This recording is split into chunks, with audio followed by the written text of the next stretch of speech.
Welcome to Green Giants, Titans of Renewable Energy, the podcast where insights and innovation meet.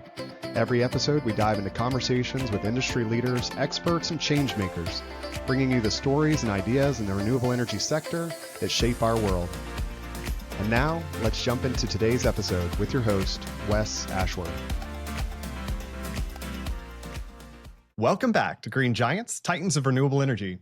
Today's episode is about clarity in complexity, about why the simplest solution, done right, is often the smartest one in renewable energy. Our guest today is Scott Therien, Director of Strategic Partnerships at REC Solar, a company that's been building commercial solar projects for nearly 3 decades. Scott's experience tracks the solar industry's own evolution. He's been inside REC through his transformation from contractor to independent power producer, through market booms and busts, and through shifts in how solar is sold, financed, and valued. In this conversation, Scott takes us inside the mechanics of power purchase agreements and why they've endured, even as incentives and policies change. He walks us through the hidden risks of system ownership, the financial and technical nuance of solar modeling, and what it really means to build trust when your client is signing a 20-year energy deal. We'll dig into how financial models become trust models, how risk really gets shared in a PPA, and why the simplest approach often hides the most thoughtful engineering. Along the way, Scott brings a steady, grounded voice to a fast-moving industry, reminding us that longevity isn't about surviving storms, it's about knowing how to navigate them. With that, Scott, welcome to the show. Well, thank you, Wes. It's a pleasure to be with you here on the Green Giants podcast today. Yeah, it's a pleasure to have you. And as always, we'll start right at the beginning. So what first pulled you into solar and what ultimately brought you to REC Solar? Sure. I guess it kind of starts with my grandpa. He was an electrical engineer, and I guess I've kind of always had an inclination towards engineering ever since I was a kid, taking things apart and tinkering with stuff.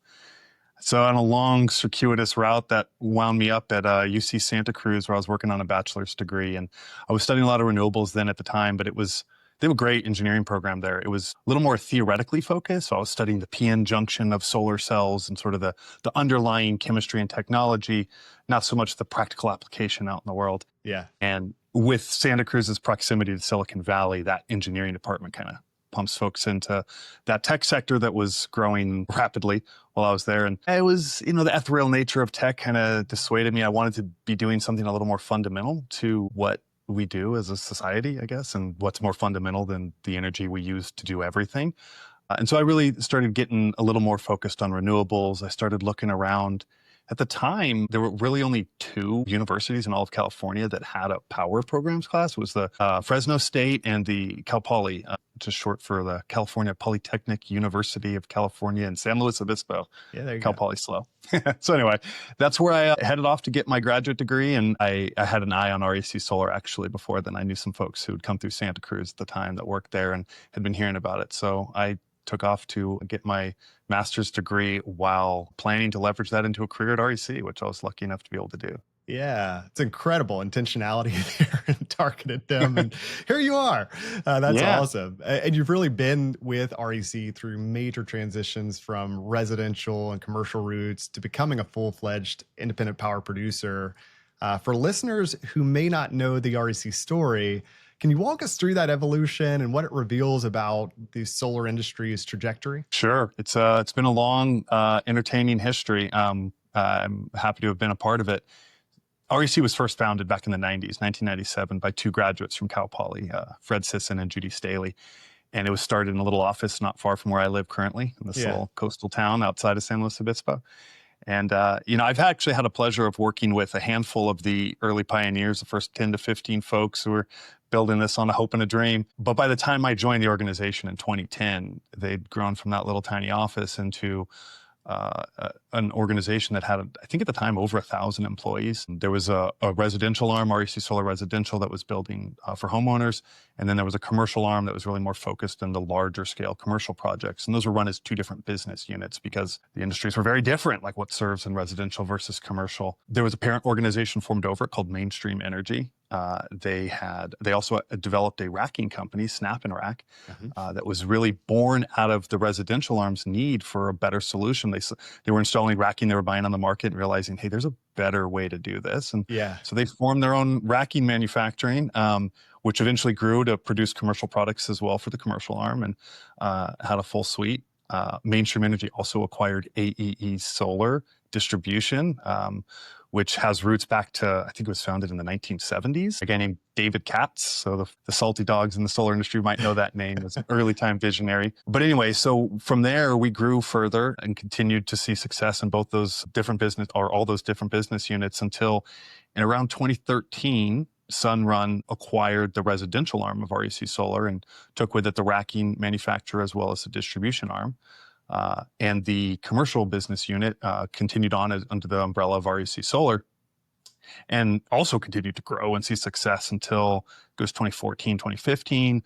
Duke Energy, the large utility on the East Coast, took majority share in REC at the time, and REC started transitioning from this EPC contractor where we were building direct for clients that they owned, selling more and more Duke PPAs. And we'd worked with other IPPs across the years, but really transitioned into doing that for Duke. And ultimately, in, I don't know, 2020 or 2021, REC was fully absorbed into the Duke corporate structure, rebranded for a little while as Duke Energy Sustainable Solutions until 2023. Duke divested basically all their commercial operations to focus more on their core business of being a utility. And ArcLight Capital acquired REC Solar and all of the operating assets that we developed. And so as we stand here today, ArcLight Capital is our new big, as it were, and our source of funding. And they own a wide array of energy infrastructure, and they've been doing this a long time. And so we're a fully fledged IPP now, right? We grew up doing a lot of EPC work and various niches within the market, but we're a national IPP today. And from this dumpy little town in Los Osos all the way up to a full-fledged national IPP, it's been a fun ride. Yeah, no kidding. Yeah, it kind of, I think the solar industry, while our story is special, of course. Yeah. I think the solar industry writ large has a story similar where, we started as small regional players and markets were very unique and specialized. And these small contractors, I think the winners in those markets really grew to, basically have a big or become a big themselves. And then there's still some smaller regional players that kind of found their own niche in the market. But, we see that when we were under the umbrella of Mainstream Energy, our vision, our motto was to bring solar to the mainstream. Yeah. And I think we've seen that. I mean, by the nature of coming into these bigs and Sunrun being the largest national, or at least one of the largest national providers, and Duke Energy, one of the oldest and largest utilities in the United States, it gives credibility, I think, to what we built, and feels good to have made it, so to speak. Yeah, without a doubt. It's a super cool just trajectory and seeing all that evolve. And you mentioned it's been a fun ride. Speaking of fun rides, as we lovingly call it, the solar coaster. You've been riding this for many years, and what's one major inflection point or even misstep you've lived through that still shapes how you approach your work today?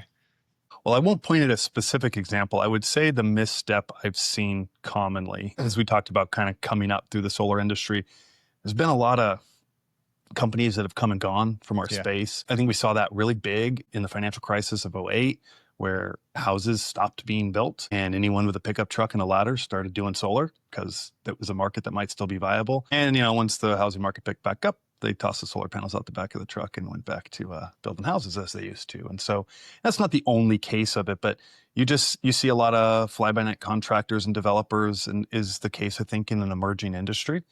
And we've had our fair shake of those who've come through, whether on the development side or on the implementation side, different partners you work with. I mean, at the end of the day, what I've learned is you work with reputable firms and you work with people you trust. I don't know that that's specific to solar, but it's what I've put into my work today is I keep a focus on working with people I trust. Yeah, love that. And you've also obviously, between REC's history, your history there, you've got tons of staying power. And I'm curious sort of what that staying power has taught you that speed can't. And what perspective does that give you on where solar is going next? Yeah. It's being nimble in the solar industry is incredibly important, right? Yeah. We live and die by the evolving policies and regulatory incentives and things like that. And so being adaptable is really important. but that can turn into desperation calls, which can be catastrophic for an organization. So I think those that have demonstrated staying power are those that have been able to be both nimble but prudent in their decision making. That's how you make it on the other side of these lulls and highs in the solar coaster. And but I think, from those days where it was very tumultuous and you'd see a lot of washout, I think when we think about the future of solar, we've really kind of come on the other side of being an emerging technology. We're here to stay. And I think that gives organizations the ability to make more prudent decisions and less short-term desperation decisions. And the way that the industry has evolved, these are long-term assets. And having a long-term view and making long-term decisions is incredibly important to running it right. And so I think most of the industry's matured to some extent, and those that have made it, at least, were the ones that were smart enough to keep that as a core focus. Decision-making. I love that. Very well said. I think a lot of wisdom in that. Now we've had a chance to look at your journey. I want to transition a little bit into one of our topics, just getting into one of the key tools driving adoption today, which is the power purchase agreement, or PPA. Contracts might seem technical, but they're built around a simple idea: ease the burden, reduce risk, make solar a service. And so PPAs have become the industry standard, even after policies like the Inflation Reduction Act introduced new incentives like direct pay. Why do you think PPAs continue to be the go-to model, especially for the public sector? Yeah, I think there's a lot of reasons, and I'd agree. I think in the commercial sector, there's a forecast that about 3/4 of all solar procurement is going to be done through PPAs. I think there was a Wood Mackenzie report on that. So we really have seen that it's become a staple. It's been around for a couple of decades, but has been growing and growing. And I think when we saw the Inflation Reduction Act bring about direct pay, there was some thought that, whoa, okay, now the public sector, which had kind of been forced into this PPA model, or at least there was the conception that they were forced in because they don't pay taxes, they can't take advantage of the tax credit. So the ITC pushed them into the PPA. However, we haven't really seen that transition towards, now we want to own it ourselves. And I think the obvious driver there is no capital, right? You don't have to come up with the capital. The power purchase agreement allows us, the IPP, to deploy our capital to build a system that we're happy to own and operate, and sell the energy as it's produced. And if you're a municipality or a water district or a school district, university, the last thing you need to do is go into the business of owning energy assets.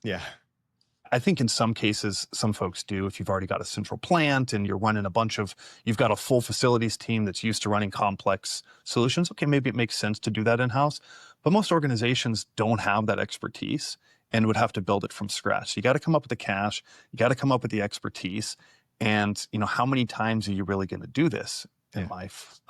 Develop. It depends on how many properties you might own. So, one way I think about it, I always relate the PPA to a mortgage. Sure. It makes sense to have a mortgage on your house. Even if you got a pile of cash, you're probably got a mortgage on your house because there might be a different use for that pile of cash. And if you're running a core business and you do have a pile of cash, you probably want to invest that cash in your business rather than invest in becoming an energy operator, whereas that's all we do, and we do it very well. So I think that's what's really, at least in the commercial space and the public sector, that's really lent to PPAs being the preferred procurement mechanism. Yeah, I like that. I like that analogy too, just relating it to mortgages, and that makes a lot of sense, paints a picture. And you touched on this, but a lot of organizations like the idea of going solar, but not necessarily the operational lift. How does that, maybe just expand on that point, so a PPA model shift the burden of design, insurance, and maintenance away from the customer? Yeah, it does. It's one of the benefits of it is that the burden of ownership is placed on us as the system owner and operator. But it is a different means of procurement than I think a lot of organizations are used to, particularly procurement departments that are buying widgets left and right, where you pay money, you get something, now you own it. We're investing all of the capital to build a system, and until it is operational, all of our capital is at risk. And we're relying on you, the customer, to buy the energy as we produce it over the course of 20, 25, 30 years. These are long-term assets. So there are definitely different contract considerations that can be new for first-time buyers. It just sort of understanding the risk balance, right? In that scenario where we're taking all the risk, there are certain contractual protections we need. The credit worthiness of our counterparty becomes very important. And so there can be, at least for, first time or buyers that haven't bought a lot through PPAs, there's a learning process, not just in the technology, but in just the contract vehicle itself. Yeah. And what does that look like? So when you're working with a procurement team or facilities team that has never done a PPA before, what are maybe some of those initial questions, concerns, and then how do you help them reframe what they're actually buying?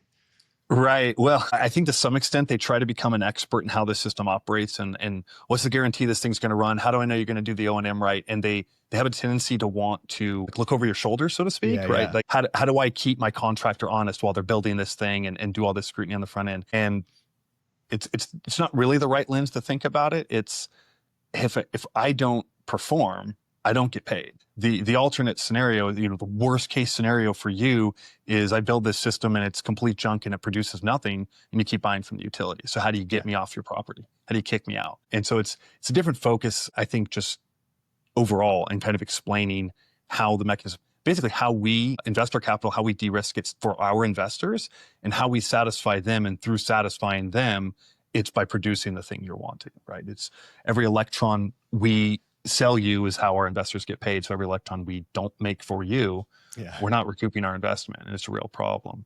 So that's usually like just the fundamental piece I'm trying to convey and kind of get folks to wrap their heads around. And depending on what organization you're talking to, some folks understand this very well and have types of, whether it's direct utilities or energies that they procure in this way. And then others don't. So there's a wide array of customer knowledge and understanding of these things. And just Yeah. knowing where you are in the process and what your expertise is and isn't, I think is important, and just approaching the situation with honesty from there. Yeah, absolutely. And thinking about it, so PPAs are the model, trust is the currency, and trust gets tested during development when contracts are signed, money hasn't moved, and risks are real. I want to explore how you and REC manage that dynamic and what most clients don't see behind the scenes. So you've said that many clients are surprised to learn that you're investing your own resources long before they commit capital. How do you explain that dynamic and what it really means for both sides?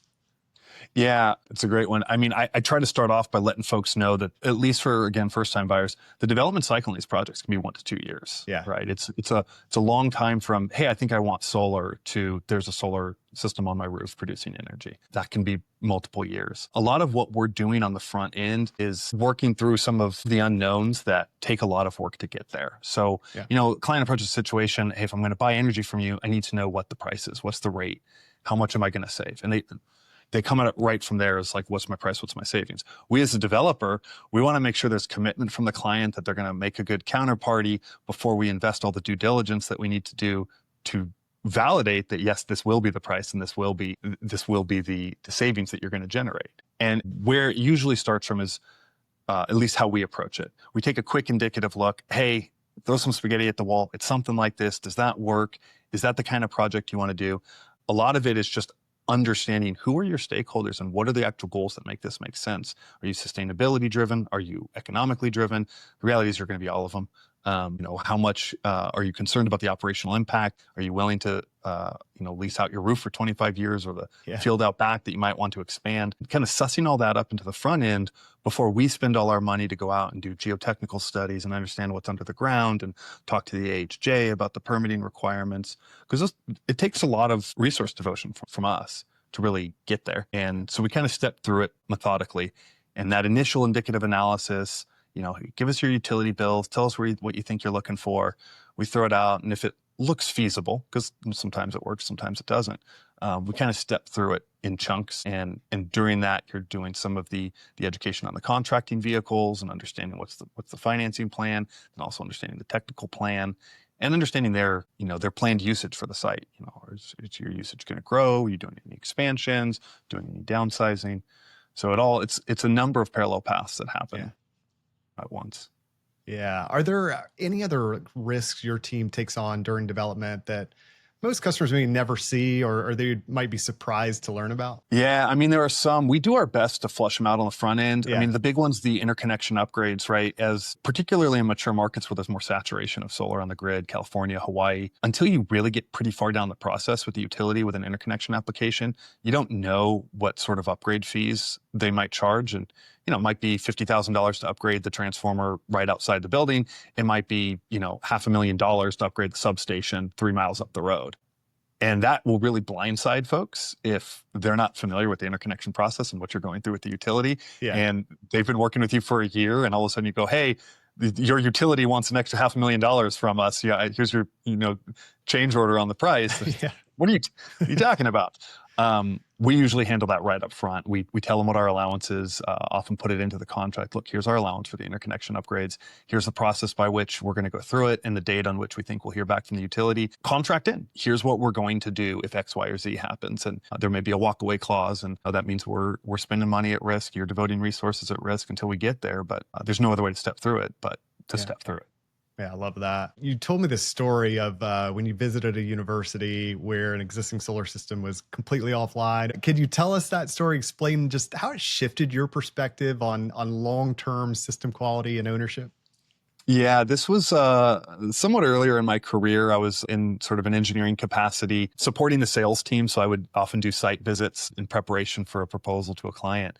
Went out to this university, and they had put into the scope that we would remove a system and replace it with a new system. I'm like, okay. So we climb up onto the roof, and I was shocked at what I saw. There were panels mounted just flat on the ground, no tilt at all, butted up to each other. So you just had this sea of panels, and some of them were smashed, like someone had stepped on them. And there were 3-4 foot weeds growing up right in the middle of the array. And we stopped. I was with one of my counterparts, and we stopped. And we said, "Is it safe to be up here?" And so, we shut this off years ago. They just disconnected the entire system. And, we spent a little bit of time saying, well, okay, you did disconnect it down there in the electric room, but just so you know, those panels are still hot. Right. And you don't know which of these wires up on your roof are hot. And they're like, well, that's why we want you to rip it out.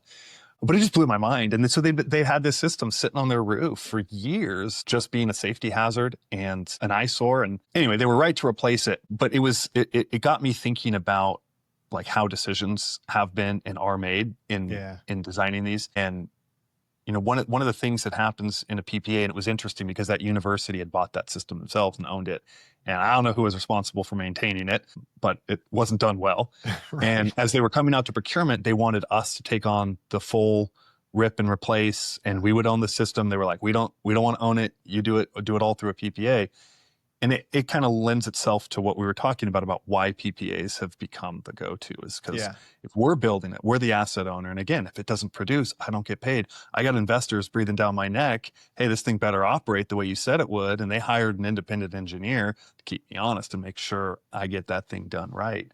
Yeah. And so the university in that scenario gets to kind of just throw their hands up and be like, I'll buy the energy if you produce it. Keep it safe. They may have some like safety requirements, as they should, as we do too. And so it really was just kind of an eye opener. And there are some missteps out there in the industry that are still kind of hanging around. And for those who have something like that on their property, I would say first and foremost, make sure it's safe. But also, there are a lot of options. I think what we're looking at more and more is these repowering projects where we go and find distressed assets that are, maybe they're completely defunct, or maybe they're, operating at 70% of what they were operating at. And the owner, the off-taker there, may not have any idea how to fix that up properly. And it's hard to find a contractor to do that. But that's a core competency of what we do. How do we make sure these systems are operating optimally? And so we can come in and acquire that system or remove it and replace it and bring it up to snuff with modern standards and all that. So, yeah. It was an interesting, eye-opening moment, though, walking up and seeing that on the roof. It is. There. I love it. It's such a simple story, but it really does paint this great picture of the importance of what you do and how you approach these projects. But really, when your interests are aligned in that way, the right people are handling the right things for long-term success and as it should be. So another thing you mentioned is your investors, whether tax equity or sponsors, often bring that extra layer of scrutiny that clients benefit from. Can you tell us a bit about that, and just how does that pressure shape just the way you design and operate systems? Yeah, absolutely. And it is fundamental to what we're doing when we're building these PPAs. I mean, these are 35-year assets, and we view them as such. And the way we structure our finance, all of the investment partners involved in a project or in an organization is reliant upon you maintaining that revenue stream as you predicted at the very beginning of a 35-year process, 20-year, 30, whatever. So the way we scrutinize it, and those folks are very sophisticated buyers, and at this point in the solar industry, they've been at it for decades, Yeah. and they've seen those flaws. They've all been up on the roof like I have and seen what folks have built in the past. You don't ever build a system with no tilt, Right. right? You tilt your panels. And so it just having kind of been through it all, you have the experts in the room, so to speak. They've hired their independent engineers that have audited 1,000 systems, dictating the standards by which we build. And so it forces this long view. It shifts the conversation around the bottom line dollar cost of the system and the optimal long-term benefits of a system, what we often call the levelized cost of energy, right? Or I think it's really important for folks to think about, because if you are going to own a system yourself, the thing you got to think about is, or one of the questions I'm going to ask you up front is, how much deferred maintenance do you currently have on your books? Because is this just going to fall into that pile of things we need to maintain that we can't come up with the operational expenditure to actually maintain because we're too busy focused on our core business? Well, that's all I do is spend money on making sure our assets operate as expected. And right, there's this cascading effect that happens too when you don't do that maintenance, you haven't maintained your warranties, and then something goes wrong. Maybe it was a warranty defect. You'll never know because you weren't doing the O&M on it. Right. So you're not getting any recouped costs for that. And then the thing just kind of falls. And it creates this snowball effect until you wind up with this defunct system out back. So when we build a system for our investors, that layer of scrutiny, while it can be a pain to deal with, and those independent engineers, they want to poke and prod at every little thing, and you got to prove it to them 6 ways from Sunday. But at the end of the day, what that results in is a very high level of standard pushed across the industry. And it's a good thing. It's a good thing for all of us. Yeah, I'd agree. Very good thing. Just from your view, how does that rise of structured finance and solar improve, not just fund the systems that we're building today? It drives a need for innovation, right? As everyone's looking to squeeze as much as they can out of any investment they make, it propels forward. I mean, we were talking about the repowering. That's just one example of an industry that might not emerge without some of these investors and the scrutiny they bring, is that they're creating an incentive for developers and for asset owners to optimize, innovate, and improve. And so it is driving improvements. I think even from a technical perspective, we're all looking for ways to squeeze every bit more out of it, because at the end of the day, we're trying to maximize the value of a given roof or a given area of land, and that's the goal. So. Absolutely. And just as we've gone through sort of that behind the scenes work, and I think it becomes even more important when clients want more than just savings. They want uptime, they want resilience, and that changes the entire equation. So I want to dive into how those expectations are shifting and then what it takes to meet them. So when a customer asks about resiliency, about staying online during a grid outage, how do you help them frame the value of that security in the equation?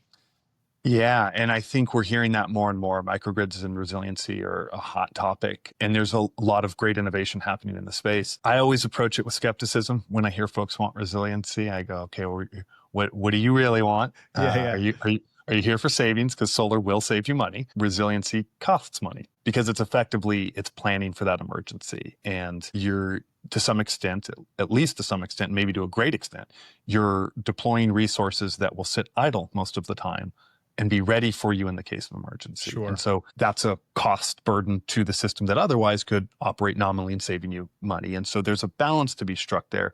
But until you can balance it, you have to quantify the value of that resiliency, and putting a dollar tag on that is pretty difficult. And so it's a much more, having a conversation about optimizing solar savings is hard enough, but that definitely adds a whole nother layer of complexity to the conversation and the evaluation process.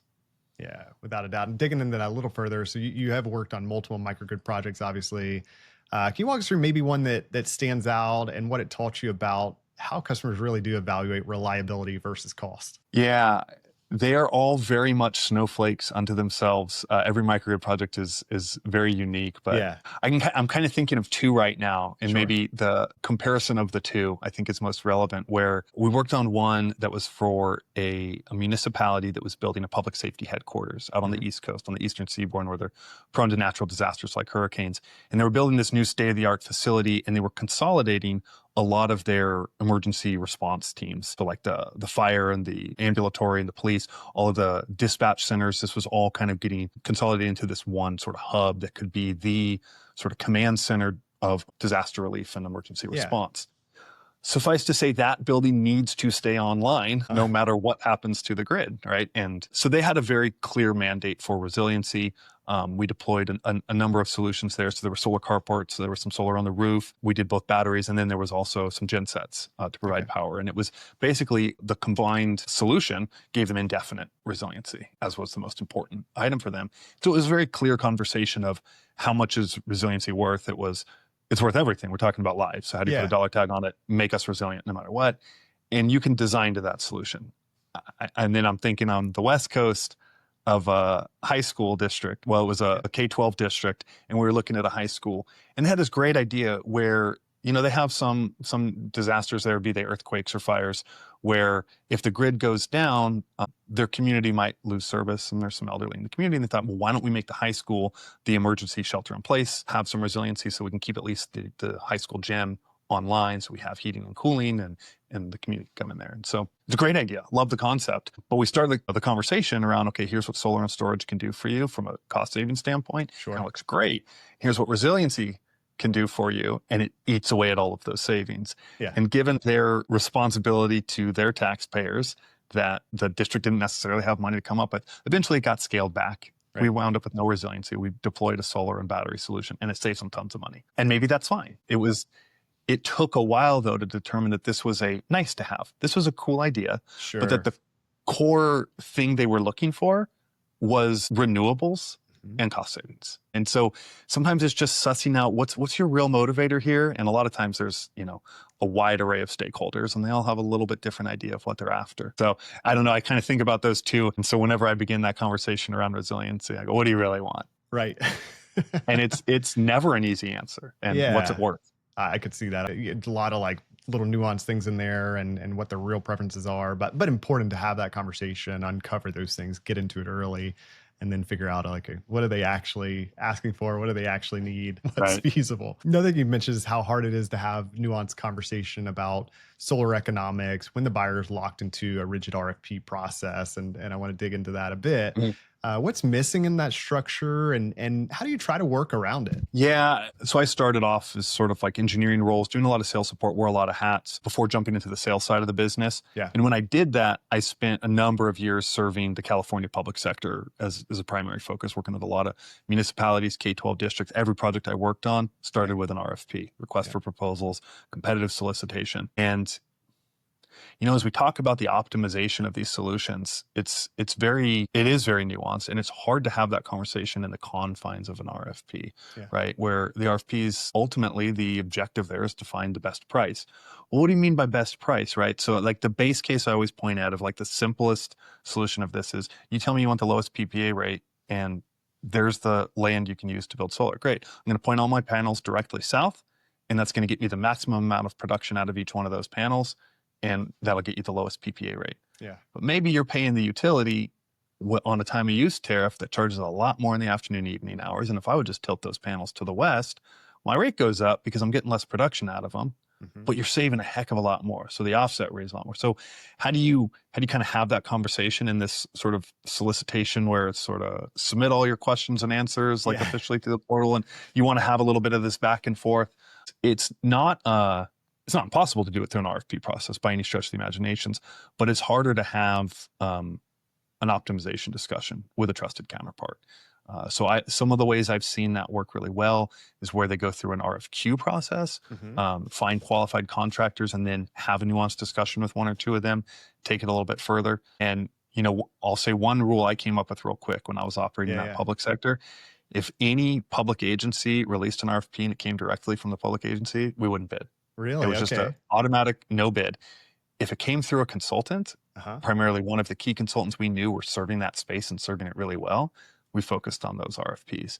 Because what that told us was that you hooked up with an expert in the space that knows what they're doing, and they've spent the last year or two maturing this project and identifying exactly what you want to get out of it. And they're going to structure an RFP around what you want. And it's going to have a certain level of sophistication cooked in, so that when we're responding, we know we've got a mature deal that is actionable and that the stakeholders have been engaged. Now, it's not 100% true, but it was a shortcut to me trying to figure out, have you actually done the homework? How many of your stakeholders have you talked to? Do you actually know what you're trying to buy? Yeah. And there are really good consultants that do nothing but this for a living, but help you get there. Because again, if you're a K-12 school district, you don't have a solar expert in-house, and you're not going to staff up a whole team that's, going to help you run this process with all of the knowledge of someone who's been in the industry for 20 years.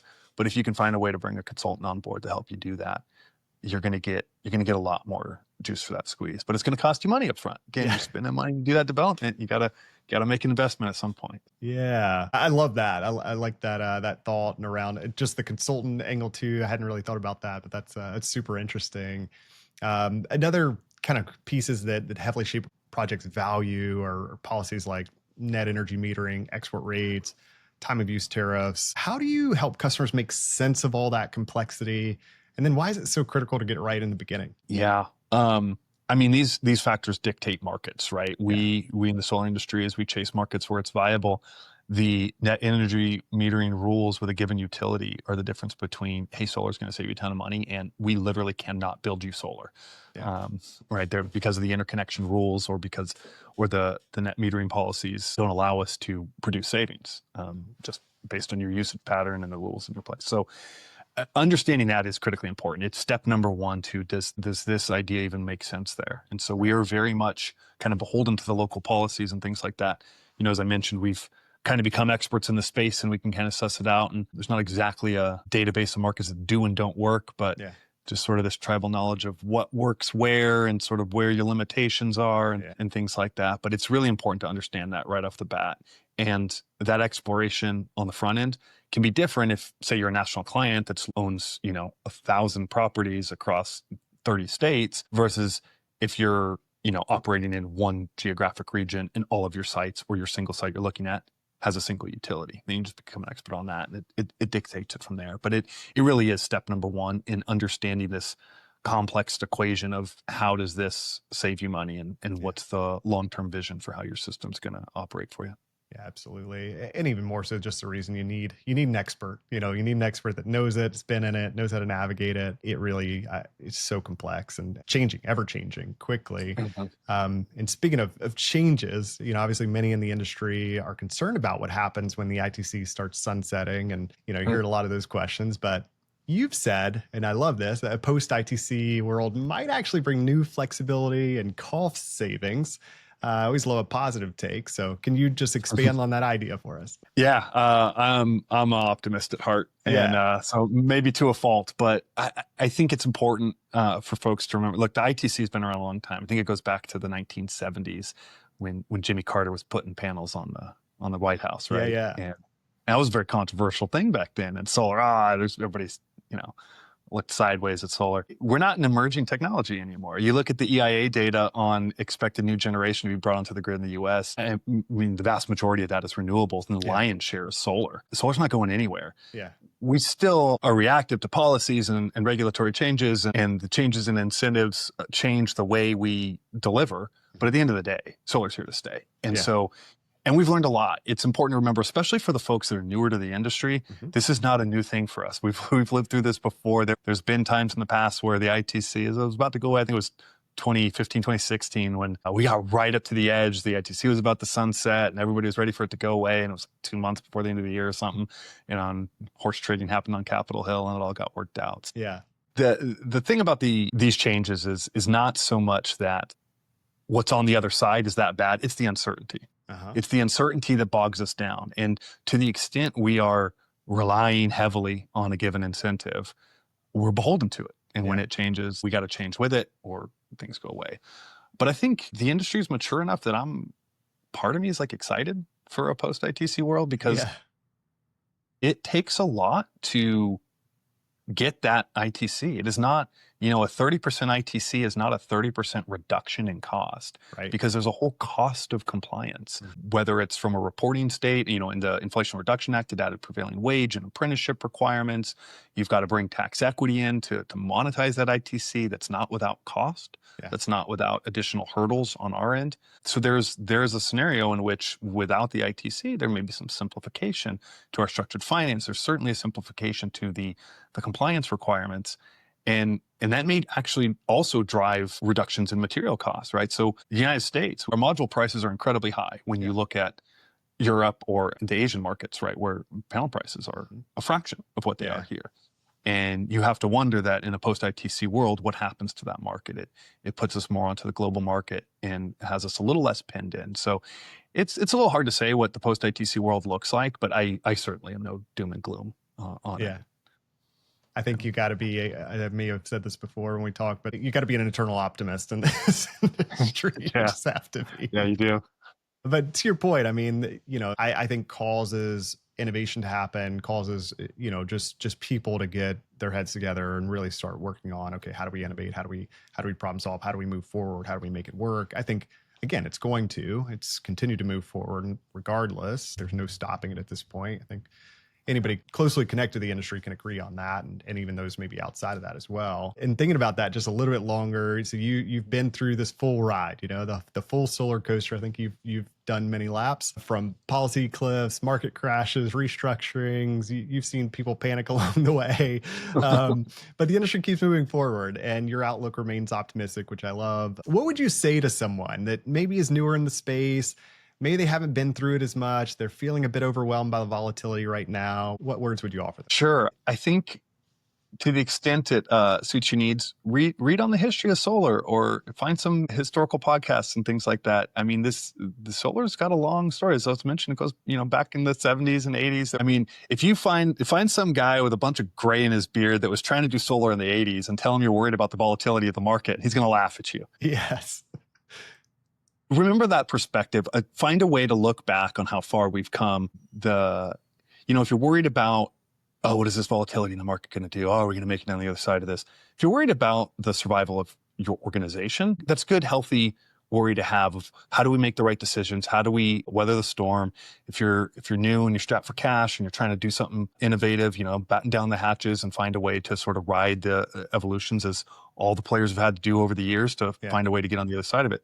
If you're worried about the survival of the industry, I say don't worry. We're not going anywhere, right? And so it's how do we as organizations and as companies and as individual contributors find a way to provide value to that industry that is here. It's a staple of the energy economy in the United States and across the globe. So it's not going anywhere. So it's not a question of are we going to make it? It's a question of how can we best suit the evolving needs of the grid? I mean, you look at the rise of data centers right now and the projections on the load growth that's going to contribute. There's no shortage of energy needs across the globe.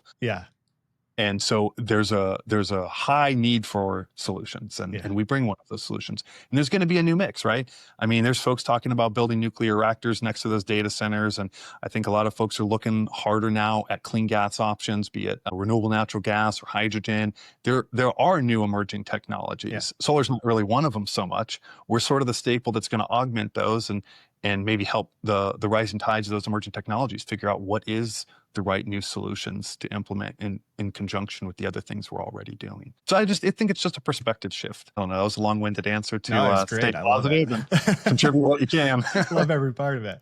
I'll ask you a follow-up to that. So you mentioned, obviously, the industry as a whole not going anywhere, right? These individual companies, I think, there is some challenges there depending, and as someone who's led through some of that volatility, that uncertainty, what advice would you give if your friend's one of those business owners that hasn't been going at it so long? Maybe this does negatively impact them, and they're going, okay, like I gotta be flexible, I gotta be nimble, I've got to adapt, I got to shift a bit. Don't exactly know what to do. Any advice you would offer to that person in terms of what they should be thinking about and how they should be going about it? Yeah, I think it's focusing on markets and technical solutions that you can have an expertise in. There's a lot of different ways you can do it. Don't try to be everything to everyone. I think a lot of folks have tripped over that goal of trying to grow an organization by answering everything in every market. I got to do roof, I got to do carports, I got to do ground, I got to serve utilities, I got to serve commercial, I got to serve residential. Nobody serves commercial, residential, and utility. Nobody even serves two of the three really particularly well. I mean, we lived through part of that at REC Solar, and we did it as well as just about anyone, but the right solution for the business was to split out and have some degree of focus. So it's good if you can be a national provider with a lot of tools in your toolbox, but trying to do too much has been a fatal flaw, I think, for a lot. So staying focused on what makes sense for your org based on your expertise and your position in the market, be it a geographic focus, be it a technical solution focus. know what you can do well and do it really well, and then grow sustainably from there. Sustainability is important in a lot of ways, and growth of an organization is certainly one of them. Yeah, great words of wisdom there. A couple of just final questions. So just thinking about your work right now at REC, what's keeping you fired up, and what are just your thoughts about where things are headed?